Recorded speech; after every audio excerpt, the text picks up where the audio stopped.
Entonces, pues, como sumario clínico, la paciente 46 años, femenino, con una evolución aparente de 5 meses, manifestado por síndrome purpúrico y síndrome anémico. En sangre periférica pancitopenia y una médula ósea con mielodisplasia. Concluimos como diagnóstico final un síndrome mielodisplásico, variedad anemia refractaria por la FAB y citopenias refractarias con displasia multilinaje en la clasificación de la OMS, con un score pronóstico internacional intermedio 1. Nosotros dimos este esquema de tratamiento basado en dexametasona, 10 miligramos por metro cuadrado por día, por 5 días cada mes de manera continua, asociado con talidomida, 200 miligramos al día, con una reducción porque la paciente presentó neuropatía periférica grado 2 a 100 miligramos al día y pentoxifilina 1600 miligramos por día, también de manera continua, acompañado con aspirina 100 miligramos por día, también de forma continua. Y les presento la evolución de la paciente con un seguimiento a 6 años.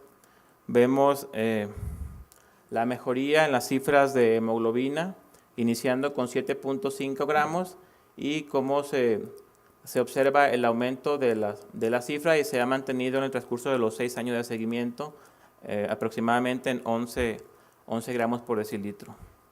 También presentó mejoría de leucocitos, iniciando con una cifra de 2000, con aumentos que llegaron a 4000, casi 5000 leucocitos, y actualmente con 2800 leucocitos en promedio.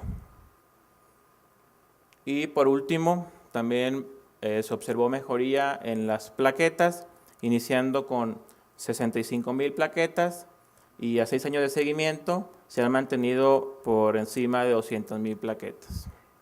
Además, como recordamos, también la paciente se documentó al inicio, al diagnóstico, mielofibrosis grado 3 de 4 y se han hecho 2 evaluaciones a los 3 y a los 6 años.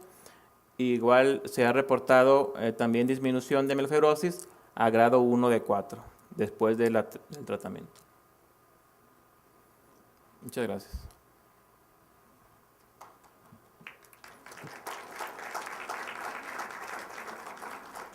Las preguntas van a ser para el final. Para continuar, vamos a tener a la doctora Ariana Robles Rodríguez, es hematóloga del Hospital General de Occidente de Guadalajara, Jalisco, de salubridad, quien hará los comentarios del caso clínico. Buenas noches, muchas gracias por la invitación. Yo voy a hablar del por qué tratamos a nuestro paciente con este tipo de tratamiento, terapia inmunomoduladora y anticitocina. Aquí un poco de la fisiopatología de los síndromes mielodisplásicos. Como podemos ver, una hematopoiesis normal en un inicio, aquí, en donde hay una población obviamente pues policlonal, más esta se encuentra susceptible y expuesta. Ya cuando se instala la patología de síndrome mielodisplásico, se postula que se activa la respuesta inmunológica, esto en un medio, en un estado inflamatorio en la médula ósea, que empieza a haber cambios epigenéticos, se empieza a condensar la cromatina de la célula. En esta misma etapa prolifera la respuesta inmunológica y ya empiezan a emerger algunas poblaciones clonales y puede haber ya algunos cambios en los cromosomas, algunas mutaciones. Esta etapa sigue siendo dependiente del microambiente y aquí es donde actúan citocinas proinflamatorias y factores estimulantes, principalmente el factor de necrosis tumoral, que se ha postulado que es estimulado por las células supresoras mieloides y que induce a la apoptosis y lo que se refleja en citopenias en nuestros pacientes. Ahorita lo voy a explicar en otra diapositiva. En esta etapa de la fisiopatología de síndrome mielodisplásicos es donde la terapia inmunomoduladora o inmunosupresora puede impactar en nuestros pacientes. Una etapa ya más tardía, en donde ya la alteración no es dependiente de microambiente, donde aquí más que nada ya empiezan a haber cambios genéticos y la población ya empieza a ser monoclonal, las estrategias terapéuticas a utilizar ya son diferentes. Un poquito de lo que mencioné de las primeras etapas del mielodisplásico, en donde es dependiente de microambiente. Aquí hay una respuesta inmune activada, las células T reguladoras, células natural killer, células dendríticas, y hay citocinas proinflamatorias que activan las vías de señalización para inducir la apoptosis, principalmente ligando FAS o el factor de necrosis tumoral, que dan un daño a la célula y estas hacen que tengan una muerte temprana, una muerte celular temprana, lo que traduce a nuestros pacientes en citopenias periféricas. Es bien sabido y documentado que el índice de apoptosis en pacientes con mielodisplasia se encuentra en un 32%, cuando en pacientes normales, sanos, ese índice fluctúa en el 12%.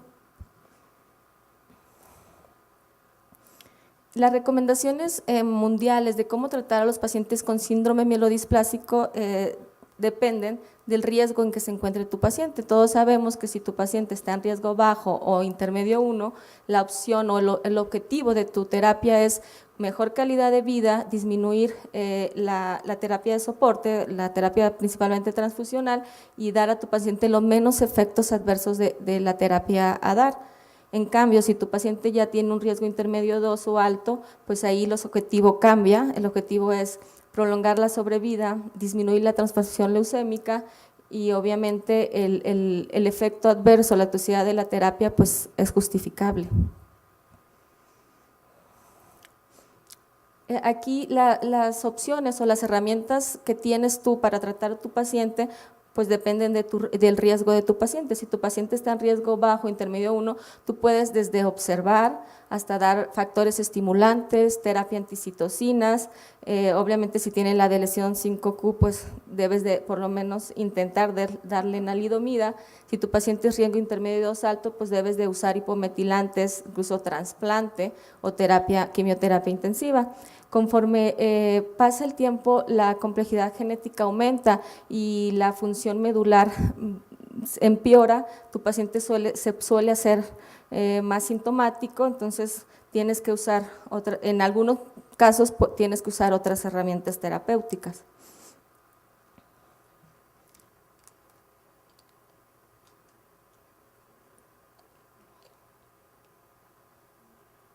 Perdón. Aquí un algoritmo de cómo tratar a tu paciente con síndrome mielodisplásico.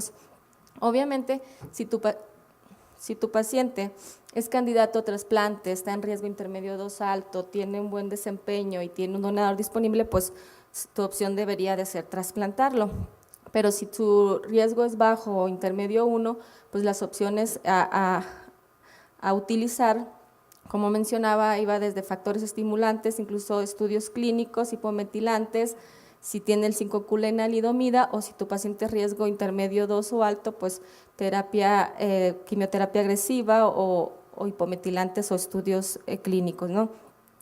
Las opciones, como vemos aquí, que se recomiendan mundialmente, pues estas drogas suelen ser de costo alto y para nuestra población, la población que cuida en nuestro hospital es poco accesible, bueno, más bien es inaccesible. Entonces nosotros utilizamos terapia económica, accesible, efectiva y bien tolerable en nuestros pacientes, como lo presentó ahorita el doctor Abelardo, donde nuestra paciente tratamos con talidomida.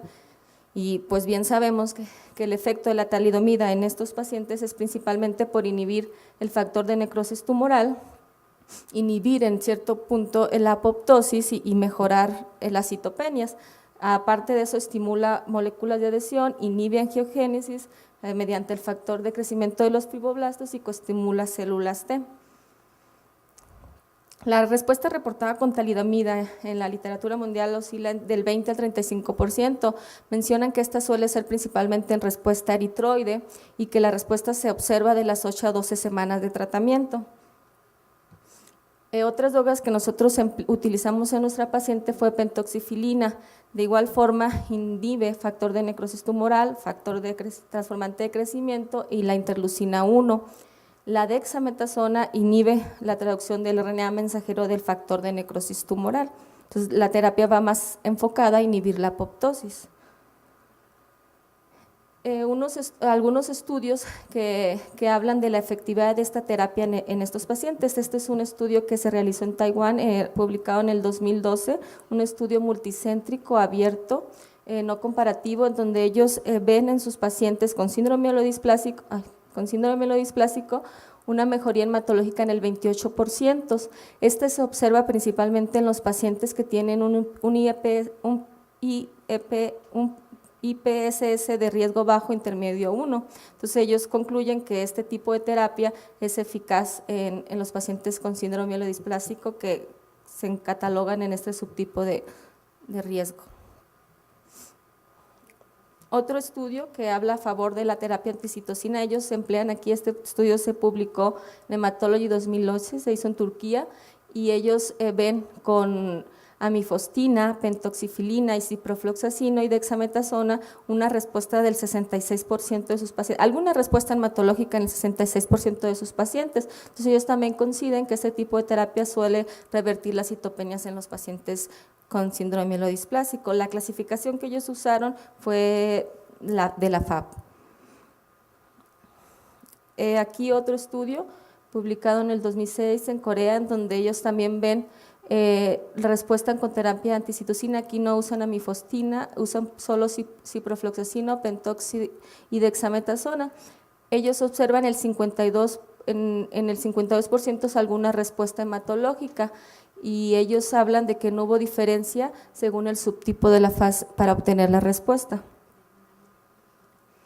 Este otro estudio publicado en Blood en el 2000 también apoya la efectividad de la terapia anticitocina. Ellos también usan amifostina, este es de la doctora Raza y colaboradores, y usa ciprofloxacino, pentoxidexa, y ellos observan que en el 76% de los pacientes, 22, reportaron mejoría en las citopenias.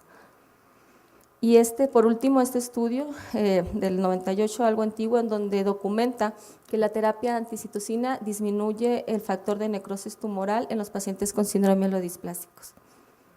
Gracias.